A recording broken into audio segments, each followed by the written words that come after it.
Queridos, semana passada tivemos um imprevisto, né? Nem sei se os irmãos que estão acompanhando em casa ficaram sabendo, porque a energia caiu de uma vez, né? E aí já era 9h20 e não valia a pena aguardar voltar, porque quando voltasse já era o momento de acabar a reunião. Então nós teremos que começar hoje, portanto, já de um meio aqui, página 161. Estamos no capítulo 24, intitulado A Vinha, os Vinhateiros e a Usurpação. Vamos dar seguimento da página 161, a partir do primeiro parágrafo. Nisso, todos encontraram? Nisso, mais uma vez, se vê claramente as obras do pecado como manifestação de profunda hostilidade contra Deus e sua criação. Nem mesmo o seu próprio povo escolhido, falando da nação de Israel, escapou ao contágio e ao poder do pecado. A natureza mimética do velho homem, cuja raiz alimenta-se das águas amargas do rebelde coração de Lúcifer, constitui a consciência criada de toda a existência hominal, além de legar às existências infra-humanas as trágicas consequências da queda. Porque o homem fora criado com o fim de dominar sobre todas as coisas, as consequências de seu pecado recaíram sobre todos os seres a ele subordinados. De sorte que as marcas prevalecentes e dominantes em toda a criação são a maldade, a selvageria, a crueldade, a bestialidade, a ferocidade, que se impõem reciprocamente de uns sobre os outros em todos os domínios, tanto hominal quanto animal. Esse parágrafo, queridos, está falando acerca da consequência do pecado, né? Veja que aqui diz que a natureza mimética do velho homem, ela se constitui a consciência caída de toda a existência hominal. Ou seja, o pecado ele tem uma marca. A marca do pecado é sempre a violência, é sempre o ódio, que são provenientes do egoísmo. Todo egoísmo é violento. Todo egoísmo, ele pratica violência contra o outro, ou contra quem quer que seja, contra quem quer que se imponha contra os seus interesses, contra os interesses do ego. Então, essa consciência caída humana, que a Bíblia chama de ego, a Bíblia chama de carne, a Bíblia chama o homem do pecado, né? Uma série de designações é que gera todo tipo de violência, todo tipo de ação contra o outro. Nós estamos tratando disso exatamente porque João, no caso aqui o Ioannes, né? Ele está explicando que de Deus não pode proceder nenhum tipo de violência, de Deus não pode proceder nenhum mal, porque Deus é amor. Deus não tem ego. O ego, enquanto essa cobiça de ter tudo para si, essa projeção de si, o estabelecimento de si mesmo em detrimento de outro, Deus não tem, não faz parte do ser de Deus, da natureza divina, que é amor.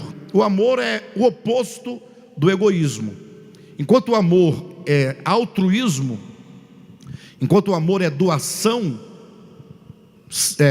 constante de si para o outro, o egoísmo é o sugar de todos para si, tirando dos outros para si. E aí então nós temos aqui ainda uma explicação que não somente o homem ele foi afetado por esse pecado que tem essas características, como também a criação infra-humana. O que é a criação infra-humana? São todos os seres que estão abaixo do homem, seja no caso do reino animal, mesmo não tendo os animais nenhuma consciência, né, do pecado humano, e por isso eles também não têm pecado. O animal não tem pecado, porque o pecado ele não consiste num mero ato. O pecado ele consiste num propósito estabelecido no coração a partir do ego, né? Tanto é que há muitas atitudes que se pratica, e mesmo a religião considerando louvável, Deus, quando julga o coração, ele pode considerar pecado. É o que o Novo Testamento, sobretudo os evangelhos, Mateus, Marcos, Lucas e João, abundantemente trata sobre a questão da hipocrisia. Então, Jesus falou muito contra a hipocrisia, falou muito sobre os líderes da religião judaica, sobretudo escribas e fariseus. A hipocrisia era uma dissimulação de coisas boas, de jejuar, de orar, de ver longas vestes, orando com as mãos levantadas, olhando aparentemente, esteticamente falando, era tudo louvável, porque, poxa, às vezes estava ali no templo. Estar no templo me parece que é coisa boa, ou não? Ir ao templo é coisa boa, me parece. Orar, jejuar e tantas outras coisas, dar uma esmola, uma oferta. Mas Jesus, quando olhava, ele via além da aparência, ele via o coração. E quando ele via o coração, ele dizia assim: olha, vocês são como sepulcros caiados. Se fosse nos dias de hoje, ele diria que seriam sepulcros de mármore. Por fora, aquele branco mármore, né? Vocês já viram sepulcros bonitos, bem construídos, de bons materiais, com anjos inclusive, estátuas bonitas, alvas, né? Mas por dentro está cheio de imundícia. Então Jesus falou assim: olha, quando vocês, discípulos de Jesus, forem orar, orem não como oram os fariseus. Ou seja, a oração dos fariseus era reprovada por Deus. Ou seja, não basta orar, tem que ter uma atitude de coração para justificar aquela oração. O mesmo é com o dar uma esmola, o mesmo é o jejum e outras coisas mais. Infelizmente, em razão do próprio coração caído do homem, a religião humana estabelece essas coisas como um meio de projeção pessoal, né? Poucas pessoas oram por uma doação de si em prol de outro. Aquela oração intercessória, aquela oração movida pelo amor, movida pelo querer bem do outro. Quando a pessoa gasta o seu tempo em oração por a vida de alguém, sem que ele ganhe nada com isso, apenas para ver o outro melhor, é uma oração que vem do coração. Agora, hoje em dia, se fala muito de uma oração, aquela que você ora muito porque você quer poder de Deus. Mas não é uma coisa boa querer poder de Deus? Mas se quer poder para se fazer o espetáculo do poder, para fazer o show do poder. Hoje em dia se fala até mesmo de show da fé, né? A palavra show quer dizer mostrar, exibir. É a exibição da fé, o que é um grande erro, pelo menos do ponto de vista semântico, né? Eu não estou julgando o coração de ninguém, eu digo do ponto de vista semântico. Show da fé é um grande equívoco, essa expressão. De todo modo, as pessoas querem esse envolvimento de poder, de fé, de milagres, de prodígios, de oração, de vigílias, para a promoção de algo que lhe favorece, seja para o aumento da sua membresia, seja para o aumento das suas filiais, seja para a arrecadação de dinheiro, seja para fins políticos. De todo modo, essa é uma questão mesmo do egoísmo humano. Então, mesmo uma ação aparentemente boa ou extremamente boa pode ser pecado, porque é proveniente do ego. No caso dos animais, eles não praticam nada nesse sentido de uma projeção de ego, porque eles não possuem. Tudo que eles realizam por instinto. Entretanto, embora não tenham os animais nenhum pecado, eles estão afetados pelo pecado dos homens. Quem diz isso? O apóstolo Paulo, em Romanos capítulo 8, ele diz que toda a criação, ela está sujeita à vaidade, por causa daquele que a sujeitou. Quem sujeitou a criação à vaidade foi o homem, porque o homem foi criado para dominar sobre a criação. Então, uma vez que o cabeça daquela criação, o líder daquela criação, ele cai, tudo o que está sob o seu domínio cai juntamente com ele. O pecado do homem afeta também a criação sobre a qual ele deveria governar.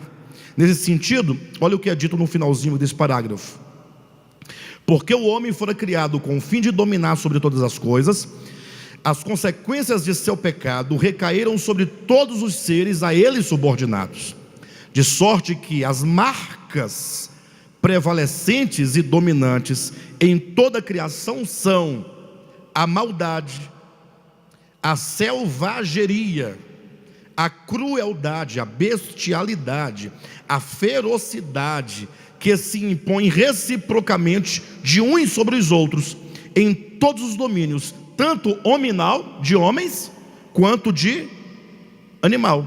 Todos estão sujeitos. Alguém até poderia falar assim: pastor, mas os animais também matam. Não tem essa história? Não é? Aí nós teremos que justificar de duas formas. Primeiro, eles matam para se alimentar. Se o animal estiver com a barriguinha cheia, ele não mata ninguém. Ele não mata para armazenar, para guardar, não é? Ele não mata um animal hoje para comer a semana que vem, não é? Ele mata para o alimento. E segundo, ele não o faz movido pelo ego, pelo ódio, pela raiva, pela ira, que são provenientes do pecado, do ego.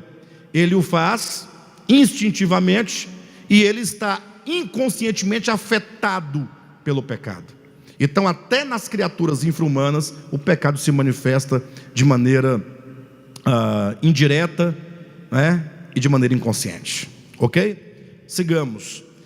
A nação que deveria resplandecer a glória de Deus, tratando aqui da nação de Israel, por meio de sua representatividade, ao cabo de alguns anos, em razão de sua transgressão, acabou cativa em Babilônia.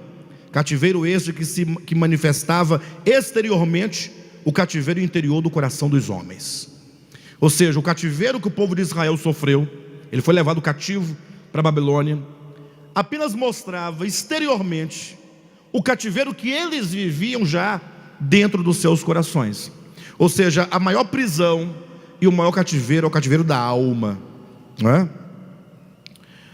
Jazendo entre os vermes do pecado, por causa do seu abandono ao Criador, confirmava,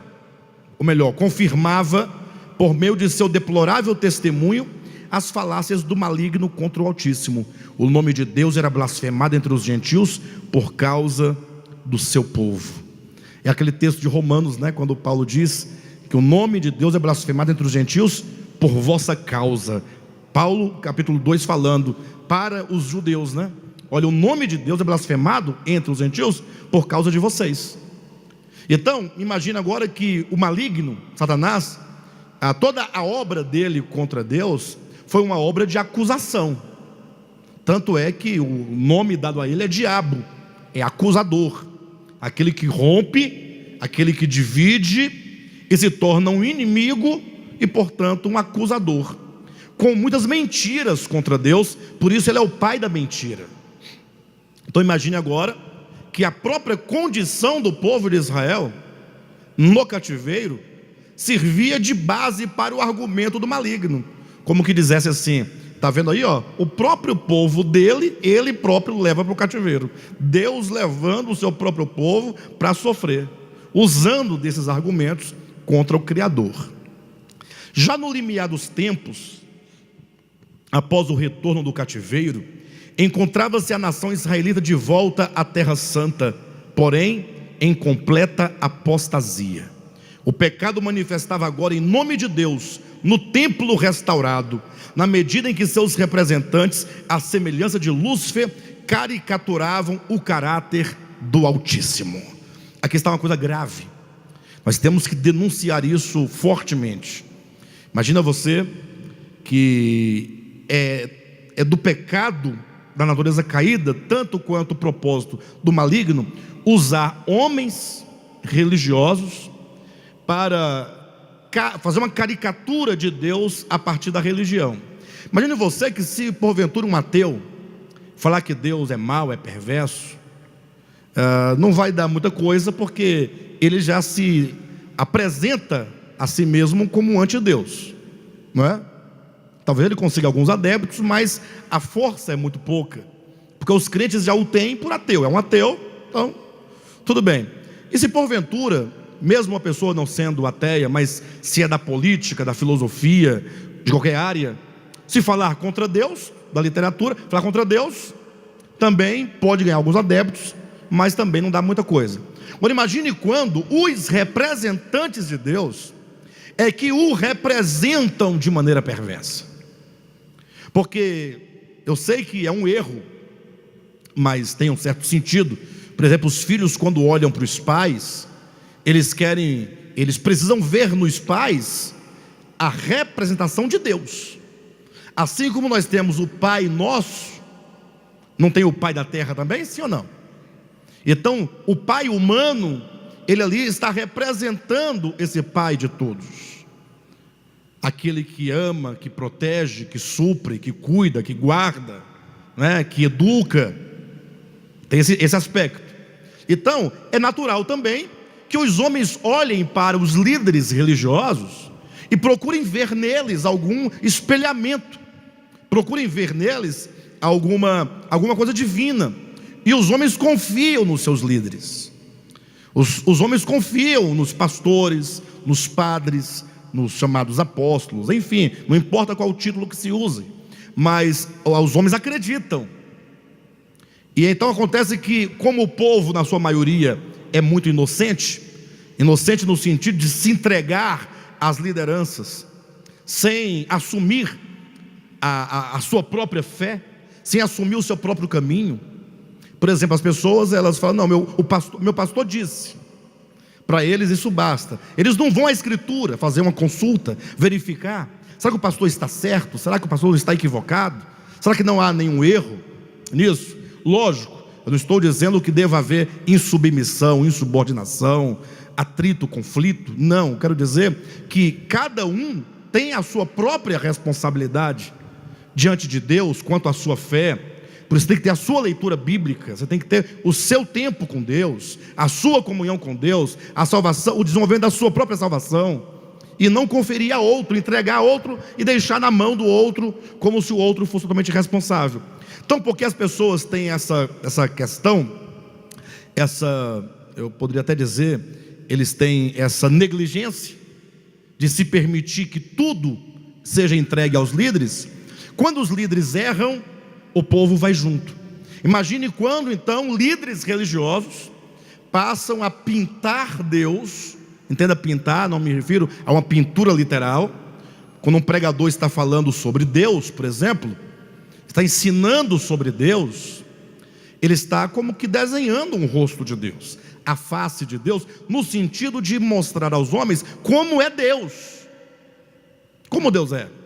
Então é possível que os líderes façam de Deus uma caricatura. Uma caricatura. Eu gosto muito de um texto, e eu sempre tenho ele aqui. Na verdade, deixa eu ver se eu tenho ainda. Está aqui, ó. Na verdade, o pastor Josué me passou esse texto e eu coloquei aqui, nunca tirei. E é um texto que reflete bem o que estamos colocando. Vocês me permitem ler com vocês um pedacinho? O texto diz assim, olha: os olhos são pintores, pintam o mundo de fora com as cores que moram dentro deles. É aquilo que Jesus falou, né? Se os teus olhos forem bons, todo o teu corpo será bom. Se teus olhos forem maus, né? Todo o teu corpo também será mau. Então alguém pode acordar pela manhã e ver o dia lindo, e uma outra pessoa, no mesmo dia, no mesmo lugar, olhar o dia e achar ele feio. Não tem ou seja, é o olhar, né? Então os olhos são pintores, eles pintam o mundo de fora com as cores que moram dentro. Olho luminoso vê olho luminoso vê mundo colorido, olho trevoso vê mundo negro. Nem Deus escapou. Que coisa, hein? Nem Deus escapou. Mistério tão grande que ninguém jamais viu, e até se interditou aos homens fazer sobre ele qualquer exercício de pintura, segundo o mandamento: não farás para ti imagem, tendo sido proibido até com pena de morte que seu nome fosse pronunciado. Mas os homens desobedeceram, desandaram a pintar o grande mistério como quem pinta casa, e a cada nova demão de tinta, mas o mistério se parecia com a cara daqueles que o pintavam. Até o mistério desapareceu, sumiu, foi esquecido, enterrado sob as montanhas de palavras que os homens empilharam sobre o vazio. Cada um pintou Deus do seu jeito. Está usando uma linguagem poética, figurada. Cada um pintou Deus, quer dizer, cada um pregou Deus ao seu jeito. Cada um que viu Deus do seu jeito, pregou Deus do seu modo, ensinou Deus do seu modo. E aí ficou, né? Aí disse Ângelus Silésios: o olho através do qual Deus me vê é o mesmo através do qual eu o vejo. E assim Deus virou vingador que administra um inferno. Deus se tornou inimigo da vida que ordena a morte. Deus se tornou eunuco que ordena a abstinência. Se tornou juiz que condena, carrasco que mata, banqueiro que executa débitos, inquisidor que acende fogueiras, guerreiro que mata os inimigos, igualzinho aos pintores que o pintaram. Entenderam? E aqui estamos nós diante desse mural milenar gigantesco, onde foram pintados rostos que os religiosos dizem ser rostos de Deus.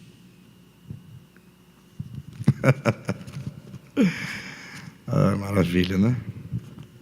Tinha um texto aqui dentro que de vez em quando eu gosto de ler esse texto, porque revela exatamente essa questão. E essa parte do nosso livro, ele revela exatamente isso. Quando diz assim, olha, página 162, primeiro parágrafo: já no limiar dos tempos, após o retorno do cativeiro, encontrava-se a nação israelita de volta à Terra Santa, porém em completa apostasia. O pecado manifestava agora em nome de Deus no templo restaurado, na medida em que seus representantes das famílias de Lúcifer caricaturavam o caráter do Altíssimo. As pessoas viam Deus conforme os seus líderes ensinavam. Então as pessoas, por exemplo, viam a Deus como um homem rigoroso, exigente. Pastor, mas Deus não é rigoroso nem exigente? Viam a Deus como um homem rigoroso e exigente, como alguém que pede algo apenas para a sua própria satisfação, sem uma razão lógica daquilo. Por exemplo, quando um pai diz para o filho: filho, não briga com a faca não, porque a faca pode te machucar. Qual é o objetivo que o pai faz isso? Não é querendo o bem do filho? Não é uma exigência pelo amor, pelo cuidado, pela proteção? Agora imagine um pai vira o filho brincando com um carrinho, e aí o pai vai lá e fala: filho, você não pode brincar com esse carrinho, dá licença. E tira o carrinho e guarda, esconde, por mero capricho. É só um capricho, é só uma exigência. É assim que o povo via a Deus no tempo do povo de Israel. Um Deus que ficava ali exigindo que se desse, né, ali as ofertas, o louvor, a adoração, sob a ameaça de um punhal. A lei era como um punhal, né, como um aguilhão. Então, tanto é que até hoje a maioria das pessoas, raramente você vai encontrar alguém que serve a Deus por amor.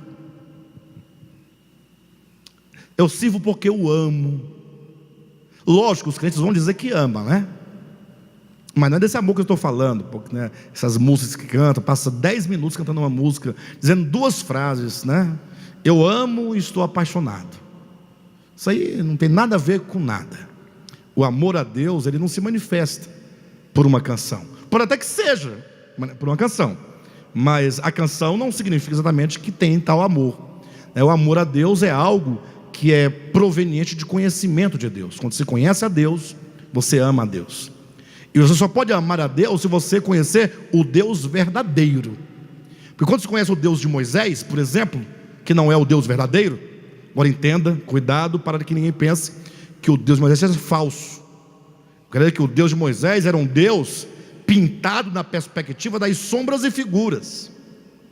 Moisés, por exemplo, não conheceu a Jesus Cristo. Por isso Paulo vai dizer: ninguém jamais viu a Deus. A Moisés foi fiel a Deus em toda a sua casa, mas ele foi fiel no seu tempo, em tudo aquilo que de Deus se podia conhecer. E tudo que se podia conhecer era uma sombra. Quem diz para nós que o tempo de Moisés, a doutrina de Moisés, o olhar de Moisés e os livros de Moisés eram sombras, é a própria escritura neotestamentária. É ela que nos ensina. Então, não é que o Deus de Moisés seja falso, é que a visão que ele tinha não lhe permitia ver a face de Deus, conhecer o rosto de Deus. Porque quando Cristo veio, ele veio revelar o Pai, e Cristo é a expressão exata do Pai. Aí sim, aí não tem como errar, né? Então acontece que quando alguém, por exemplo, não conhece a Deus na face de Cristo, vamos colocar nesses termos para não criar nenhuma dificuldade. Se ele não conhece a Deus na face de Cristo, se ele conhece apenas pelas letras das Escrituras, pelas histórias bíblicas, sobretudo as do Antigo Testamento, ele não vai servir a Deus por amor, ele vai servir por medo. A maioria das pessoas servem a Deus, se é que servem, por medo. Fazem as coisas para Deus por medo. Medo do inferno, medo do diabo, medo porque tem um macumbeiro que mora do lado da casa dele, e se ele não andar ali em jejum e oração, vai acontecer alguma coisa. Medo de sexta-feira 13, medo do pastor, que eu não vejo sentido nenhum nisso, né? Se alguém tem medo do diabo, eu também não vejo muito sentido, mas tem mais lógica, teria mais lógica, né? Agora, medo do pastor, só que faz as coisas que teoricamente não poderia fazer na frente do pastor, mas fora da visão do pastor faz. Pessoa movida pelo medo. Quando não é o medo, é a barganha. O homem ou está ali como um medroso, ou como um mercenário. Faz para ganhar o céu, para ganhar a salvação, para ganhar a cidade de ouro, para ganhar riquezas materiais, para ganhar uma cura. Ou ele está trocando, eu faço isso para ganhar aquilo, ou eu faço isso para me livrar de um problema, de um juízo. E o crente que não tem medo, por exemplo, do diabo, digamos, tem medo de Deus. Não, Deus pode derramar a sua ira contra mim. É aquele filho que não ama o pai, mas que na frente do pai ele fica ali quietinho, morrendo de medo de apanhar. Não conhece o amor do pai, não conhece Jesus. E isso em razão das muitas pinturas, né? Continuando, página 162. O amor, a justiça e a misericórdia, o fio orgânico da lei dos profetas, não se encontravam presentes nos cultos e rituais judaicos, pois nos corações dos religiosos também estavam ausentes. Quando diz o amor, a justiça e a misericórdia, fio orgânico da lei dos profetas, é aquilo que Jesus falou. Interessante, né? Jesus falou para os fariseus e escribas assim: olha, vocês dão o dízimo do endro, do cominho, da hortelã. Ele citou coisas pequenas, minúsculas. Porque dá o dízimo do cominho, do endro, da hortelã. Eles eram meticulosos com essas coisinhas pequenas, né? Aí Jesus falou assim: mas vocês ignoram, deixam passar despercebidas as coisas mais importantes da lei. Alguém poderia perguntar: mas Jesus, na lei tem coisas pequenas e coisas grandes. O Senhor já disse que o dízimo do cominho, do endro, são coisas pequenas. Então, quais são as coisas grandes da lei? Alguém diria: a guarda do sábado. Ou não diria, talvez? Alguém diria: a prática das festas dos judeus, as festas de Israel. Alguém diria: os sacrifícios a serem oferecidos. O que seriam as coisas mais importantes da lei? Jesus responde dizendo: as coisas mais importantes da lei, ele diz: o amor, a justiça e a misericórdia. Ou a fé, a justiça e a misericórdia. É verdade. Fé, justiça e misericórdia. Interessante, tudo que numa leitura legalista do Antigo Testamento você não consegue ver. Na verdade, todas aquelas leis, elas tinham que traduzir a fé, a justiça e a misericórdia. Mas não, usavam a lei para oprimir, para exigir, para roubar, tomar do outro. Então veja como é possível, e na prática nós vemos isso na história do povo de Israel, como é possível você tomar a Escritura e fazer dela um instrumento ante Deus. É o que os judeus faziam.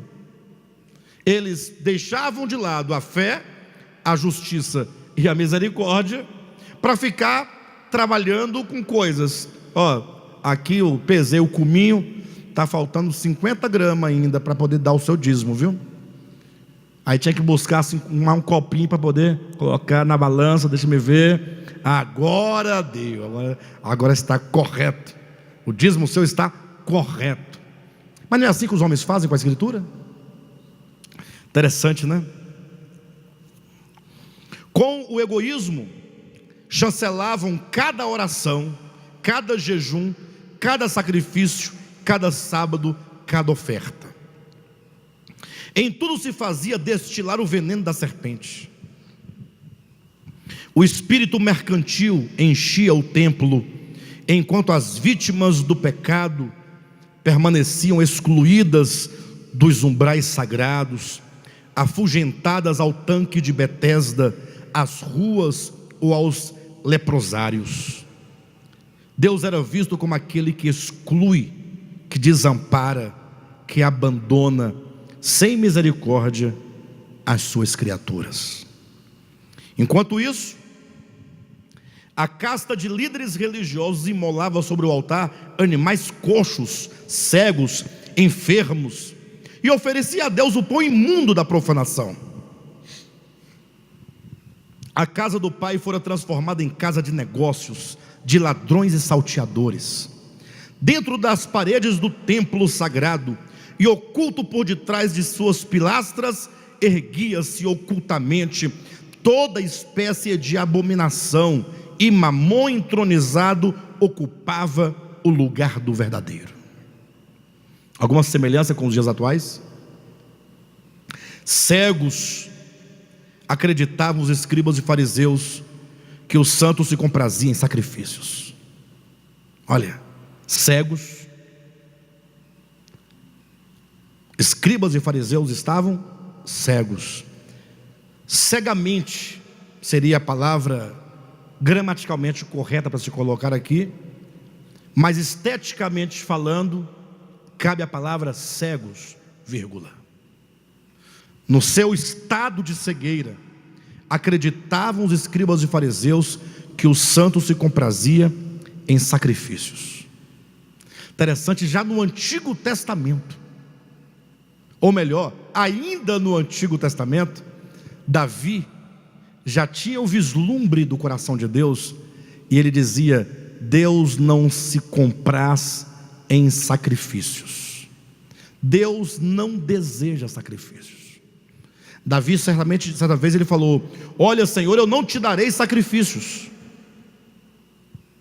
porque tu não os queres. Eu te darei um coração contrito. Então, mesmo na época da lei, em que a lei, legalmente falando, exigia o sacrifício, Davi disse: Deus não quer sacrifício. E Jesus trouxe essa palavra de Davi para o Novo Testamento, dizendo: se vocês soubessem que misericórdia quero e não sacrifício. Interessante, né? Mas os cegos, escribas e fariseus, não podiam ver isso. E o pior, até hoje, com tanta clareza do Novo Testamento, ainda se prega que Deus quer o seu sacrifício.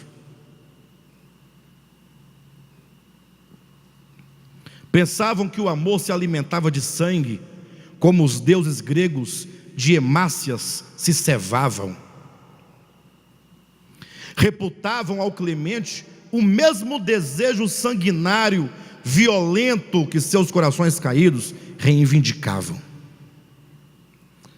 Transmitiam a imagem de um Deus mau, tirano, que, não podendo perdoar verdadeiramente, exigia inexoravelmente a morte como pagamento de seus sentimentos feridos, ainda que fosse um substituto inocente.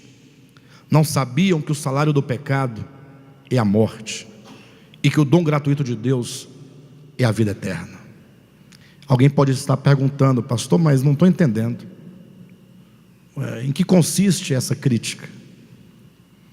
Porque estamos aqui, e Ioane está falando do atual tempo de Cristo na terra, falando que os líderes da religião judaica, ao voltarem do exílio, estavam apostatados, e eles não representavam adequadamente a Deus, porque eles eram cegos. E aí ele fala da má interpretação desses líderes em relação à lei, e agora está dizendo que esses líderes pensavam que Deus queria sacrifício, por isso passavam o dia inteiro a sacrificar no templo, sobre o altar de sacrifícios. Aí eu falo assim: mas pastor, mas não foi Deus que pediu esses sacrifícios? Olha que coisa interessante. Quando Deus, lá no livro de Levíticos, falou sobre os muitos sacrifícios, Deus deu todas aquelas leis como uma forma pedagógica de ensinar o que seria ou o que aconteceria com o Filho de Deus que morreria no lugar do homem, mas que a morte do próprio Filho de Deus não era uma exigência do Pai. Paulo disse: o salário do pecado é a morte. Quem está a reivindicar a morte não é Deus, é o pecado. A Bíblia fala que o aguilhão da lei é o pecado, ou o aguilhão do pecado é a lei, trabalhando conjuntamente, o pecado se apropriando da lei, fazendo um aguilhão. Se eu vou matar o homem porque este é pecador, aí Jesus fala assim: não, eu vou morrer no lugar dele. Da parte de Deus é o dom gratuito. De Deus não procede uma exigência de culpa, de moralidade, ou vice-versa, para dizer assim: olha, ou você tem tal moralidade, ou eu te mato. Não existe isso de Deus, porque Ele é amor. É muito simples, basta você olhar para o Espírito de Cristo nos Evangelhos. Certa ocasião, salvo engano, está em Lucas capítulo 9, esse episódio, Jesus estava indo em direção a Jerusalém, e ele passaria por uma aldeia de samaritanos, né? Aí ele falou para Tiago e João, os dois irmãos, chamados os filhos do trovão. Então daí vocês têm a ideia do ímpeto de Tiago e João, né? Os dois apóstolos. Disse: olha, vocês vão até a aldeia de samaritanos, e preparem uma pousada, porque acabando aqui de evangelizar, nós vamos passar a noite lá na aldeia, para no dia seguinte seguir para Jerusalém. Aí eles foram. Chegaram lá e falaram assim: olha, o nosso mestre Jesus de Nazaré, ele está indo para Jerusalém, mas passará por aqui, ele precisa de pousada, precisamos de algumas casas, ou quem sabe uma pensão, uma coisa. Quando aqueles samaritanos ouviram dizer que Jesus ia para Jerusalém, porque os samaritanos tinham problema com os judeus, eles se recusaram a receber a Cristo.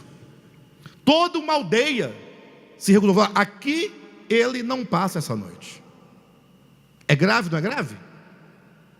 Eu acho que é muito grave rejeitar o Cristo, rejeitar a graça, rejeitar o Evangelho, rejeitar a luz. Rapaz, eles voltaram de lá, imagina, pensando: não, isso é uma coisa muito grave.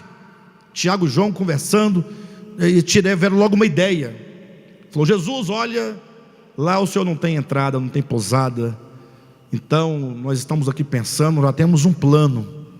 Vamos fazer uma corrente de oração, eu, o senhor, os demais discípulos, e vamos falar com o Pai, para que do modo como Ele derramou fogo em Sodoma e Gomorra, Ele também destrua as aldeias de samaritanos com fogo do céu.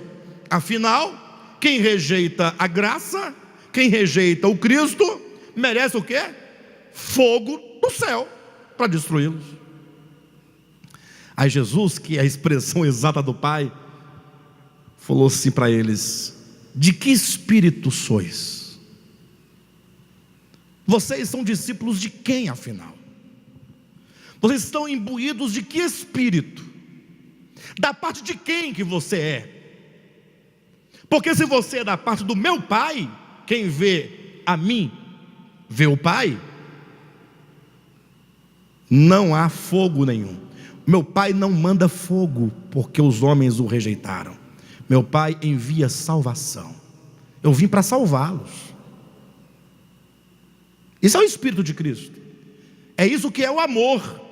Aí você leia 1 aos Coríntios capítulo 13, está lá, o amor não se ressente do mal. Quando é que você quer se vingar? Não é quando você se sente ressentido, magoado? Quando alguém te nega um direito, você não se revolta? Você não fica revoltado? Irado ou não fica? Gente do céu, esse espírito de revolta, mesmo diante de uma suposta justiça humana, quando você tem o seu direito ferido, não é o amor, não é o Pai, não é o Espírito de Deus, não é o Espírito do Evangelho. Entendem isso?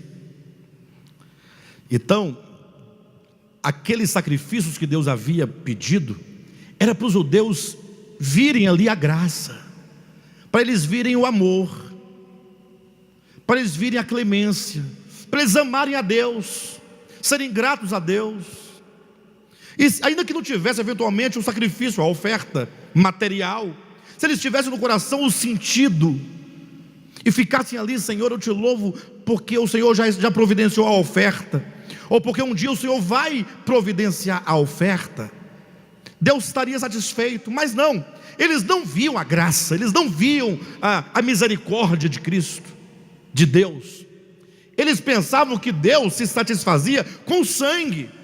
Eles ofereciam o animal e o sangue corria, e eles eram tomados da mesma impressão que os gregos, que pensavam que os deuses tinham a sua ira aplacada quando lhe ofereciam sangue. Então o que eles pensavam?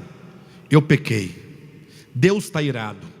Aí ele levava o animal, quando cortava o pescoço, o bichinho ficava tremendo e o sangue escorrendo, ele pensava: agora Deus me aceita. Como se Deus bebesse sangue. Leiam comigo rapidamente um texto bíblico. Abra sua Bíblia em Salmos aí, capítulo 51, versículo 15, versículo 14 em diante. Livra-me dos crimes de sangue, ó Deus, Deus da minha salvação, e a minha língua exaltará a tua justiça. Abre, Senhor, os meus lábios, e a minha boca manifestará os teus louvores. Pois não te comprazes em sacrifícios, do contrário eu tos daria, e não te agradas de holocaustos. Que coisa mais linda. Eu acho extraordinário, porque esta é uma percepção de um homem que viveu no tempo do Antigo Testamento.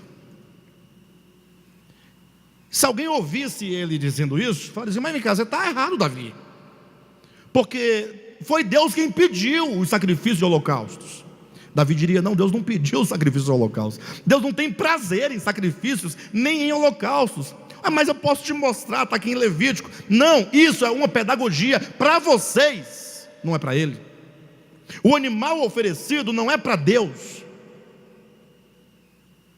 é para que você compreenda. É por isso que os muitos sacrifícios são diversos, eles têm suas próprias características, não são todos iguais, cada um tem seus ritos, para mostrar algum aspecto da graça, da bondade, da misericórdia divinas. Davi entendeu que Deus não queria o sacrifício pelo sacrifício, o animal pelo animal, o sangue pelo sangue. Ele diz: Abre, Senhor, os meus lábios, e a minha boca manifestará os teus louvores, pois não te comprazes em sacrifícios, do contrário eu te os daria, e não te agradas de holocaustos. Ou seja, eu não te darei, porque o Senhor não quer, e não se agrada, e não gosta, e não recebe. Então darei o quê? Abre minha boca com louvores, porque o Senhor quer louvores, e não sacrifício. 17. Sacrifícios agradáveis a Deus são o espírito quebrantado, coração compungido e contrito, não o desprezarás, ó Deus. Então, isso é extraordinário, essa perspectiva, essa visão de Davi. Por isso que aqui na página 163 está sendo reprovado, não o sacrifício oferecido, mas o modo, a visão, como se instauravam aqueles sacrifícios. Continuando o último parágrafo da página 163, essa inversão de entendimento de que a morte é o salário pago a Deus, eximindo aquele que tem o poder da morte de tal exigência, caricaturou por anos a fio o semblante do santo, fazendo-o parecer tudo aquilo que Lúcifer dissera, corroborando com a mentira a esse respeito. Não compreendiam que Deus não se compraz em sacrifício, mas em um coração obediente, quebrantado, que o reconhece como Deus único e verdadeiro. Por isso, o sacrificar um animal no altar era para o Senhor como o cometer homicídio, como o quebrar o pescoço a um cão. Essas são palavras de Isaías, capítulo 66. Os cultos regados de sangue eram vistos como coisa abominável pelos olhos de Deus. Tudo isso lhes anunciaram os profetas, mas as trevas da ignorância e a mente obscurecida lhes cegaram o entendimento, impedindo-os de percebê-lo.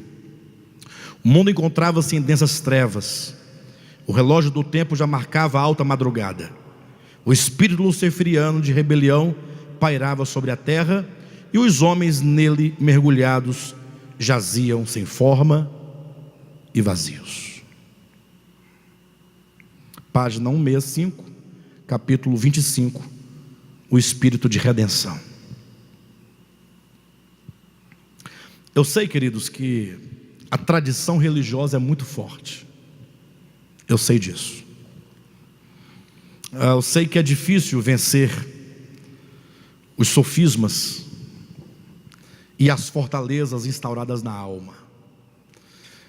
Imagine que há 2000 anos se prega uma coisa só. E esses 2000 anos é a continuação do que o judaísmo pregou, então, antes de Cristo. Então isso está impregnado, essa ideia de um Deus nervoso, um Deus inexorável, um Deus incapaz de perdoar. Já ouviram falar sobre o pecado contra o Espírito Santo? Já ouviram falar, né? Interessante que muitos ensinam essa verdade bíblica, porque essa é uma verdade bíblica.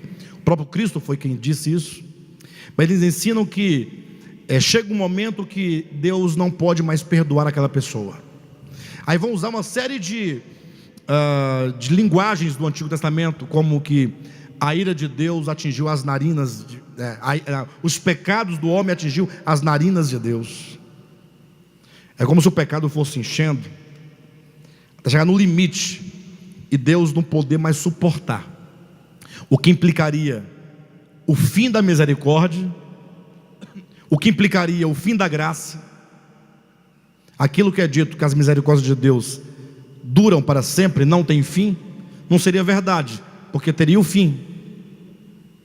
Então muitos ensinam que Deus é incapaz, que num dado momento na experiência de Deus com o homem, a porta da graça se fecha. Uma expressão também muito conhecida, não é?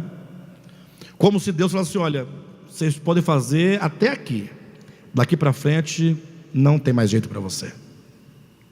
Isso não é verdade.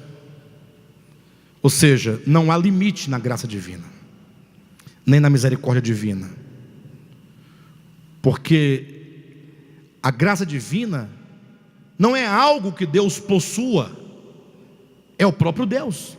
Deus é infinito, inesgotável. Tudo que Deus é inesgotável. Pastor, mas não tem lá o pecado imperdoável? Não, o pecado imperdoável implica que o homem chegou numa condição tal que é impossível reverter a condição do homem. Se bem que Deus está disposto a fazer tudo para trazer de volta o homem, mas é o homem que chegou no nível em que ele, o homem, encontra ali o fim, não sendo possível reverter tal situação. Por isso que o escritor aos Hebreus vai ensinar no capítulo 6 esse assunto. Ele diz que é impossível outra vez renová-los. Não é dito que é impossível que Deus lhes perdoe. É a questão da voz ativa e passiva. Isso é muito importante saber essa questão. Por exemplo, quando diz é impossível que Deus lhes perdoe, seria uma ação ativa de Deus, né? Deus, o agente ativo, não perdoa. A Bíblia não diz isso. Diz que é impossível renová-los ao arrependimento. É impossível que alguma coisa extra traga-os de volta. Eles estão numa condição totalmente de passividade e de impossibilidade de voltar-se a Deus. A impossibilidade está no homem, não no amor, não na graça e não na misericórdia. Então eu sei que é difícil quebrar esses conceitos. Muitos, ao ouvirem isso, não são capazes de compreender. Mas é porque a cegueira é que impede que nós possamos orar a Deus e falar: Senhor, eu quero conhecer a Ti na face do Filho, e tudo vai dar certo. Vamos entrar na página 165, capítulo 25, o Espírito de redenção. Um abismo está posto entre Deus e as suas criaturas. Não é possível superá-lo sem que uma ponte de reconciliação seja construída entre ambos os lados. Este que hoje diante de vós pende no madeiro, cumpre esse papel de ligar os céus e a terra e de reconciliar os homens com Deus. Isso aqui é Ioannes, dentro do texto, né, do romance, falando com Simão e Drusos. Então não se esqueçam, está aqui Ioannes conversando com Simão, com Drusos. Eles estão de frente ao Calvário. O Cristo está crucificado, está pendurado, e eles estão aqui conversando. Ioannes está dizendo: olha, há um abismo posto entre o homem e Deus, e é impossível superar esse abismo sem que uma ponte de reconciliação entre Deus e os homens seja construída. E ele diz: e este, aponta para Cristo, que diante de vós pende no madeiro, cumpre esse papel de ligar os céus e a terra e de reconciliar os homens com Deus. Eis o mistério da reconciliação, sinalizado pelos patíbulos horizontal e vertical da cruz, nos quais o Messias se entrega. A cruz tem uma haste que desce, não tem? Uma haste vertical. A cruz também tem uma haste horizontal que cruza a outra. Então essa haste, esse patíbulo horizontal, fala dos homens aqui na terra, ao passo que o patíbulo vertical fala de Deus descendo até o homem. Então essas duas partes, elas se unem, e portanto agora entre as duas vai haver um ponto de interseção, não vai? Esse ponto exato em que as duas se unem, este ponto em que se unem, você não pode falar se está descendo ou se está vindo no sentido horizontal, porque eles se fundem. Aqui gera uma reconciliação, uma unidade o que veio de cima se unindo com o homem aqui embaixo. Esse é o sentido da cruz. Porém, a verdade acerca desse acontecimento mantém-se velada desde a fundação do mundo.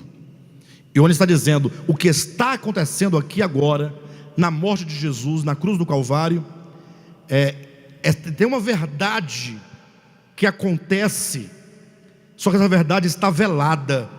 O seu verdadeiro significado apenas palidamente se exprime pela imagem que diante de vossos olhos ou do vosso sentido se projeta.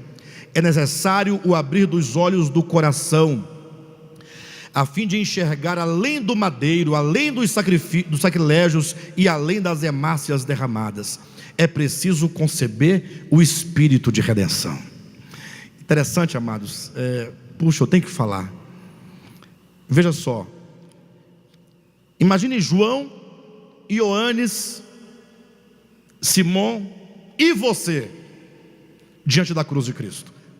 Se você voltasse no tempo, na hora da crucificação de Jesus do Monte Calvário, você estivesse vendo, seria forte ou não? Fala a verdade. É forte. Paulo, quando disse aos Gálatas, escreveu aos Gálatas, ele falou assim: olha, quando eu preguei o Cristo para vocês, eu fiz uma exposição do crucificado ante os vossos olhos. Ou seja, Paulo diz assim: quando eu preguei o Cristo crucificado, a morte no Calvário, de tal modo que era como se eu estivesse pintando a imagem diante dos olhos. Paulo não diz que ele pregou aos ouvidos, mas aos olhos dos Gálatas, no sentido de que eles podiam visualizar toda a cena do Calvário. E sempre quando você ouve falar da morte de Cristo, você também tem a imagem na sua cabeça. Quando João diz que há uma verdade nesse acontecimento, mas que está velada aos homens, que é preciso abrir os olhos do coração para enxergar, ele vai dizer assim: é necessário abrir os olhos do coração, a fim de enxergar além do madeiro, além dos sacrilégios e além das hemácias derramadas, além do sangue. Sabe por quê? Quando se prega o Evangelho, hoje em dia, na maioria das vezes, as pessoas pensam numa cruz de madeira, nos golpes recebidos e no sangue derramado. Aí os homens se emocionam. Lembram do filme de Mel Gibson, Paixão de Cristo? As pessoas saíam chorando no cinema, diante da cena. Passou-se a partir daí, e cuidado para você não cair da cadeira, e se você não sair correndo também, você pode sair de repente, não querendo ouvir isso, pensando as pessoas que o que salva o homem é aquela cruz de madeira, ou os golpes que Cristo recebeu, que seria na sua cara e foi na cara dele, e o sangue derramado, que caiu as gotas, é que salva. O próprio Jesus, ele sempre relativizou essas coisas. Ele falou assim: olha, a carne para nada aproveita. E ele referia-se à sua própria carne. Ele quer dizer, não vai dar nada. Essa carne, esse corpo não vai resolver o seu problema. Não é a morte física, o golpe, o sangue que cai, que salva. Olha o título desse capítulo: o Espírito de redenção. Não sei quanto tempo eu vou precisar de anos para que todos compreendam exatamente o que eu estou dizendo. Pastor, então não é a morte de Jesus que salva? Não, é a morte do Cordeiro de Deus que salva. Mas não é a mesma coisa? Não, Jesus morreu há 2000 anos. O Cordeiro de Deus morreu desde a fundação do mundo. O que implica que o que houve aqui na terra foi a manifestação e a exteriorização de algo que já existe. Este algo imaterial, que não é morte física, mas é o Espírito de redenção, está sendo manifestado mediante o momento histórico, mediante o madeiro, mediante a carne, mediante os golpes, mediante o sangue. Apenas mostram palidamente a morte de Cristo, historicamente falando, há 2000 anos, em Jerusalém, no Monte Caveira, apenas mostra palidamente a morte de Cristo, a morte do Cordeiro de Deus. É muito maior. Eu sei que tem muita gente que fica escandalizado com tal percepção minha, mas é um fato. Vamos continuar a ler, os irmãos vão percebendo a grandeza do significado. Assim, só um detalhe: eu não estou dizendo que não é a morte de Cristo que nos salva. Cuidado. Estou dizendo que a morte histórica e física é uma expressão histórica, temporal, material, física de algo muito maior, que é a morte do Cordeiro de Deus desde a fundação do mundo. Perfeito? Eu não estou negando, eu estou exaltando a redenção de Cristo ao nível em que deve ser concebida. Porque se você olhar para o mero aspecto corporal, temporal, pancadaria, sangue caindo, não poucas pessoas tiveram morte, tanto quanto ou pior. Entenderam? Mas o Espírito de redenção é maior do que qualquer coisa que se possa imaginar. Continuemos. Neste dia, continua Ioannes, o dia da paixão, como muitos hão de chamá-lo, o prudente Deus brada amorosamente, quebrando o seu silêncio, a fim de se revelar ao universo. O estrondo de sua voz, não como voz de palavras, mas de gestos e atitudes, não agride os ouvidos, mas estilhaça o coração de tantos quantos têm ouvidos para ouvir. É que hoje se manifesta o que em outro tempo foi conhecido no coração do Altíssimo: a morte do Cordeiro de Deus, que foi morto desde a fundação do mundo. O desvelamento deste mistério só é possível quando se interpreta a morte do Messias à luz da rebelião de Lúcifer, pois as propriedades de ambos os marcos, queda e redenção, se relacionam diametralmente. O desvelamento desse mistério, vou ler mais devagar. Que mistério? A morte do Cordeiro de Deus desde a fundação do mundo, que se manifestava no Calvário. O desvelamento desse mistério só é possível. Eu pergunto para vocês: vocês querem ter a revelação desse mistério? Vocês querem ver a grandeza da morte de Cristo? Querem entender isso? Vocês querem a partir de então não ter em mente apenas o madeiro, os golpes e o sangue, mas ver exatamente essa grandeza, esse espírito de redenção? Se você quer, entenda isso. O desvelamento desse mistério só é possível quando se interpreta a morte do Messias à luz da rebelião de Lúcifer.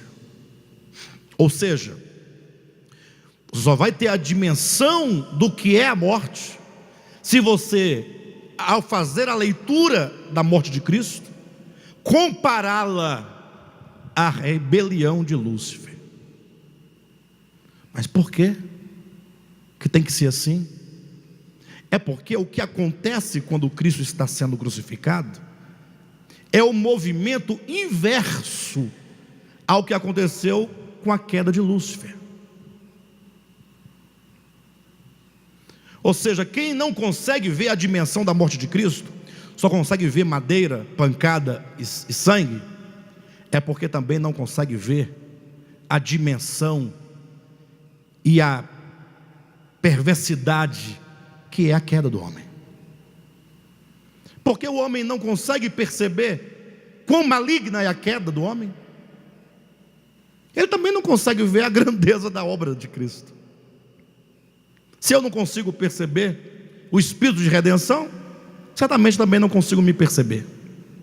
Então somente quando você olha para um lado e outro, redenção em Cristo, rebelião em Lúcifer, e você consegue fazer uma relação de oposição das propriedades da queda e das propriedades da redenção, você tem uma visão clara.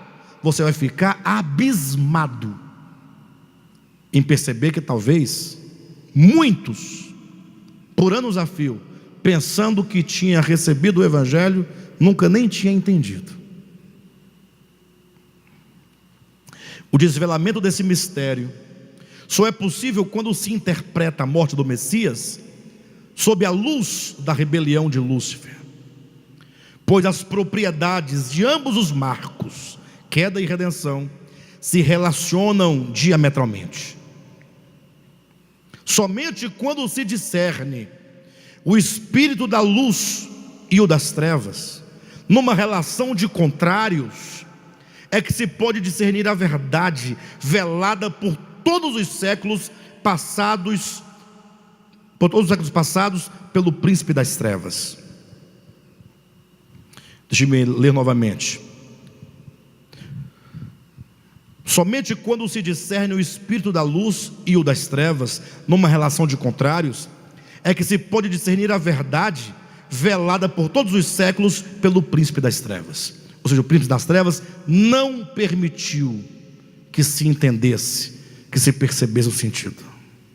Porque diz que ele cega o entendimento dos incrédulos, para que não se lhes resplandeça a glória de Cristo na face de Deus, a glória de Deus na face de Cristo, não é? Ora, a queda, vamos entender então, tá, amado? Vamos entender, abre o coração aí, ó. Ora, a queda consiste em dançar forró, dançar quadrilha, é isso? A queda consiste em ir ao cinema. Vamos esquecer tudo isso. Vamos deixar para trás toda visão equivocada acerca da queda. Enquanto você tiver um resquício, mínimo que seja, do engano sobre a queda, você não conseguirá avançar. A primeira coisa para você abraçar a verdade é rejeitar o engano. Não se abraça a verdade mantendo no coração o engano. Vamos entender o que é a queda, o que é o pecado, definitivamente. Ora, a queda consiste na exaltação própria de Lúcifer, o qual, não sendo Deus, anelou sê-lo por meio de usurpação. O desejo intenso de ser como Deus fê-lo naufragar nas águas da rebelião, até ser completamente tomado pelo ódio ao Criador. O querubim da guarda comeu da única árvore da qual todas as criaturas deveriam se abster, a árvore do desejo proibido, o desejo de ser como Deus. Lembra que a serpente dizia: se comerdes de fruto, serás como Deus? A árvore do desejo proibido. Essa árvore não é uma árvore, é um desejo. Ser como Deus. Lúcifer, o querubim da guarda, comeu da única árvore da qual todas as criaturas deveriam se abster, a árvore do desejo proibido. Daí toda sorte de sentimentos perversos nasceram como consequência do primeiro. Então esse primeiro sentimento é o que trará todas as consequências. A admiração que Lúcifer tinha por Deus, e que no princípio era fonte de todo serviço e obediência, deu lugar à autoadmiração. Como é que você vê a si mesmo, hein? Puxa, é tão difícil, né, amados? Fala a verdade. Abrir mão de si é tão difícil. Lembra que Jesus pregou no Evangelho? Ele diz assim: olha, aquele que ama a seu pai, a sua mãe, lembra?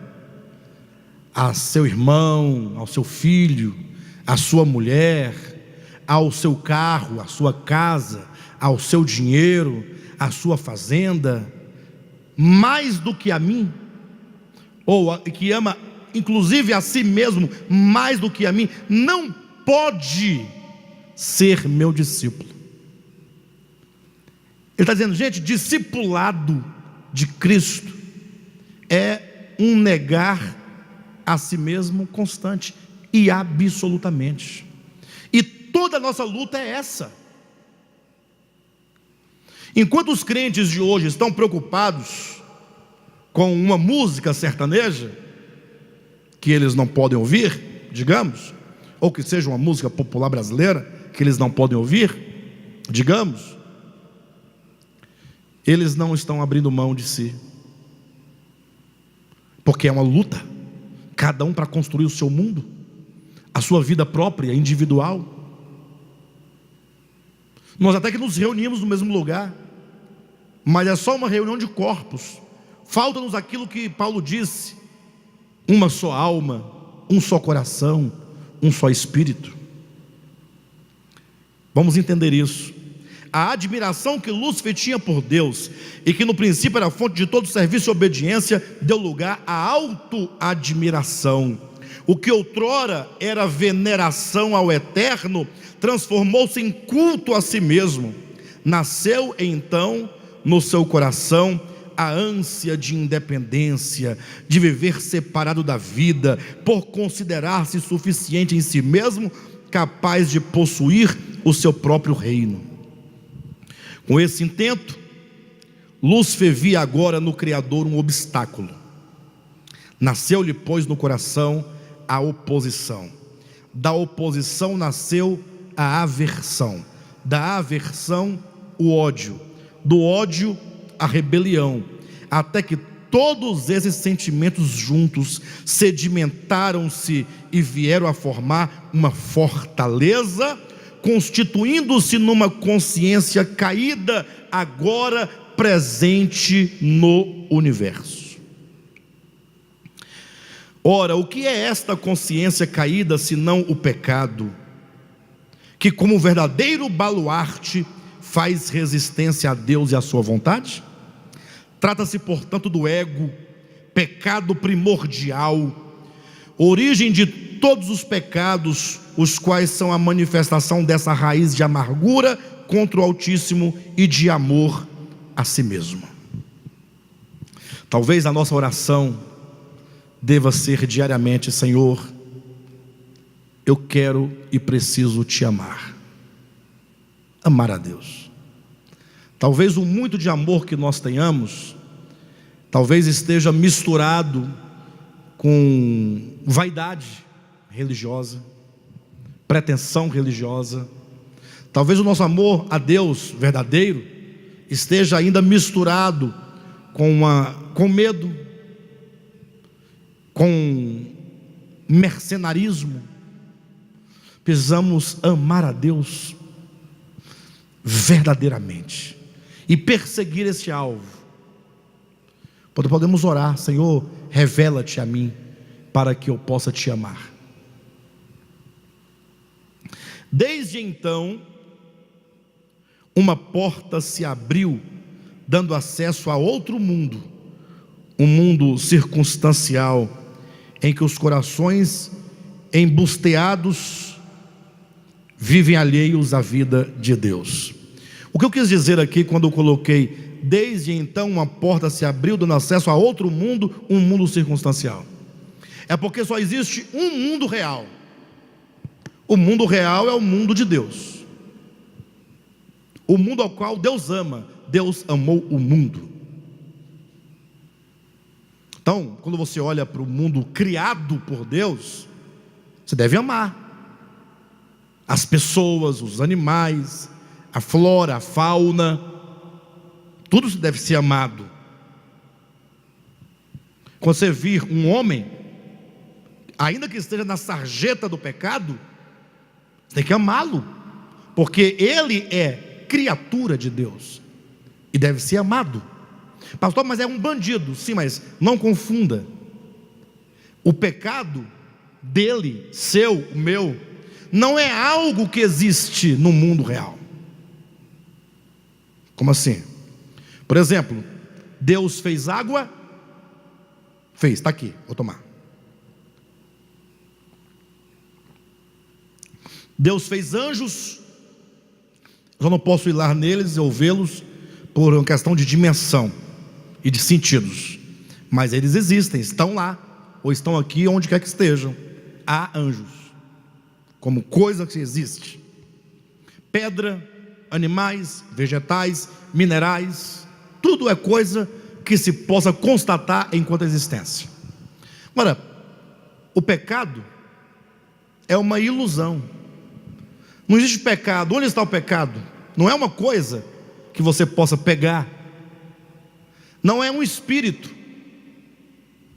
Porque para ser algo existente, com existência, deveria ter sido criado por Deus. Porque Deus é o criador de quantas coisas? De todas as coisas. E Deus não criou uma coisa chamada pecado. Pecado faz parte de um mundo meramente imaginário. É do coração. É um mundo, como eu coloquei, circunstancial. Como treva não existe, como a morte não existe. Tudo isso são ausência de alguma coisa. Vamos seguir. Desde então a porta se abriu, dando acesso a outro mundo, um mundo circunstancial, em que os corações embusteados vivem alheios à vida de Deus. Reitero que esse mundo paralelo é um mundo de circunstância, o qual não existe de fato, senão nas consciências caídas.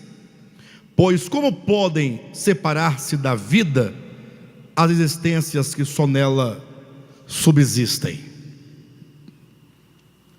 Esse é o espírito da queda, o pecado. Então, o pecado é um espírito, uma condição espiritual. Quando eu falo espírito da queda, cuidado, não é um espírito, um demônio, uma coisa. Eu quero dizer a essência. Essa é a essência da queda, o pecado, por meio do qual a morte e todas as suas filhas entraram no universo.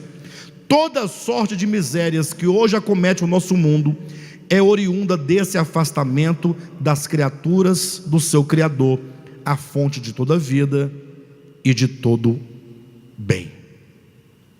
Amém? Vou parar por aqui.